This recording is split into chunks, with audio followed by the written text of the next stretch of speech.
Hello, I'm Mike Davidson from Core Issues Trust. And I'm Caris Mosley from Christian Concern. We'd like to talk about the international movement aimed at banning and criminalizing therapy and counseling for unwanted same-sex attraction and gender identities.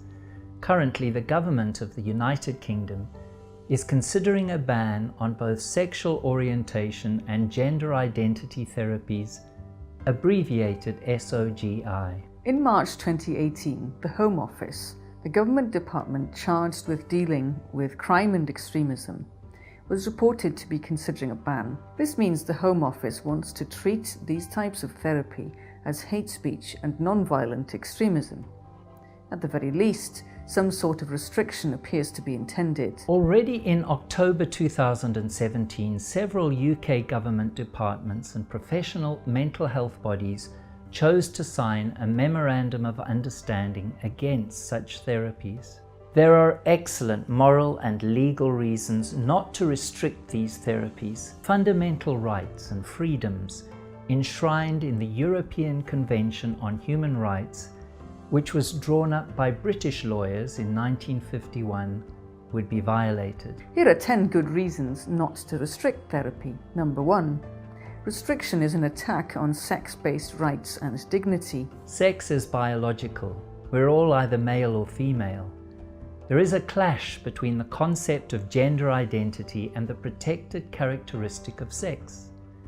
Usually, for someone to go down the path of an alternative gender identity means moving away from living and being known as a member of their sex. The Memorandum of Understanding imposes no lower age limit on clients, and as such is a serious threat to vulnerable and impressionable children and young people, as well as vulnerable adults, including those with undiagnosed psychiatric conditions and learning difficulties. Such people could be manipulated into a transgender or non-binary identification through various forms of influence, and as such have their sex-based dignity and rights violated. Number 2. Restriction discriminates against ex-LGBT people. Following Core Issues Trust versus Transport for London, ex-gay is a protected characteristic under the Equality Act 2010.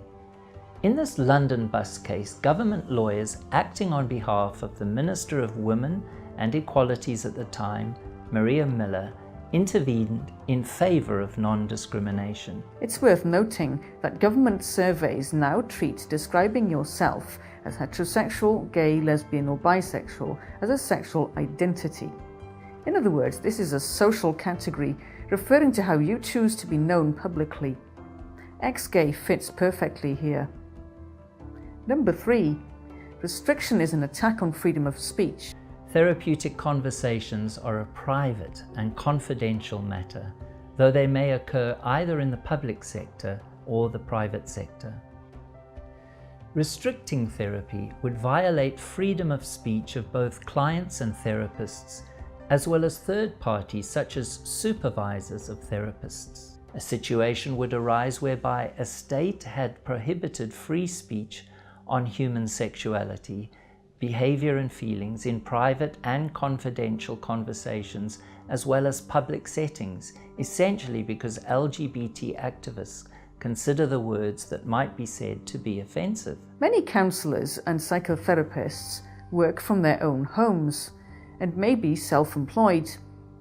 Other therapists may work over the internet or the telephone or use email. Restricting therapy would also effectively entail restrictions on therapists' use of the internet, phone and all other means of electronic and remote communication. Number 4. Restriction is an attack on freedom of expression. Restrictions on therapy would count as attacks on freedom of expression of the individual client, the counsellor or therapist, his or her supervisor, any course lecturers, tutors or facilitators, as well as freedom of expression of family members of the client. Freedom of expression includes freedom to share one's life story, hopes, goals and feelings with others.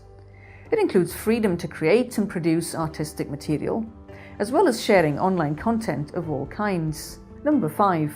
Restriction is an attack on freedom to receive and impart information. This includes the freedom to receive and impart information and ideas without interference by public authority and regardless of frontiers. Topics related to the therapies in question could not be discussed in public in a way that is comprehensive and takes different viewpoints seriously. Publications and material on this topic, especially those favorable to such therapies, could not be accessed online or offline. Restricting therapy would effectively entail that no independent academic research conducted by those not agreeing with the accepted government viewpoint could be conducted on the subject or related fields. Course material based on such research could not be published or taught. Thus, the freedom to access education would be violated. People today in the United Kingdom are having to hide their desire to work in this field of therapy in order not to be thrown off training courses. Number 6. Restriction is an attack on freedom of assembly and association. Restriction of therapy is an attack on the freedom of assembly, including organisation of conferences, training events, group therapy, educational events, press conferences, showings of films and plays. In February 2018, the freedom of assembly of core issues trusts supporters was violated when the British LGBT news site Pink News persuaded View Cinemas to cancel at the last minute the world premiere of the Trust's documentary film Voices of the Silenced. The film actually illustrates the restrictions already put in place by the UK government in the Memorandum of Understanding, in that most clients and therapists interviewed are not British citizens or residents. Number 7. Restriction is an attack on freedom of conscience. Many professionals in this field are also following their conscience in providing such services. Up to 50% of clients coming to Core Issues Trust come from other or no faith backgrounds. In recent years, the misleading impression has arisen in the media that conscientious objection to same-sex sexual behaviour and transgender identification is only held by religious people, whereas in fact survey evidence suggests objections are more widely held. To restrict access to therapies and the right to practice professionally to those affiliated with a religion would be to violate the rights of people of no religion, possibly a very large number of current and prospective clients. Number 8. Restriction is an attack on the right to respect for private and family life. Private life includes a person's sexuality. This links to the fact that ex-gay is now a protected characteristic under the Equality Act 2010. The original intent of the right to respect for private and family life was to protect the individual from unwarranted state surveillance. Any restriction on therapy would violate this right. Already the Memorandum of Understanding has effectively imposed a system of quasi-surveillance in that it threatens professionals in this area with exclusion from the workforce if detected, and this could easily lead to detection of clients as well. Number 9.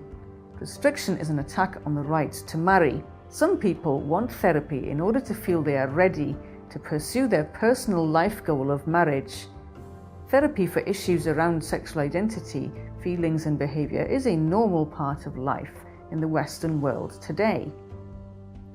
Any restriction on therapies for unwanted same-sex attraction and gender identities would constitute a violation of the client's right to marry. Restriction might also have an allied negative effect on the prospective spouses and relatives of the individual in question.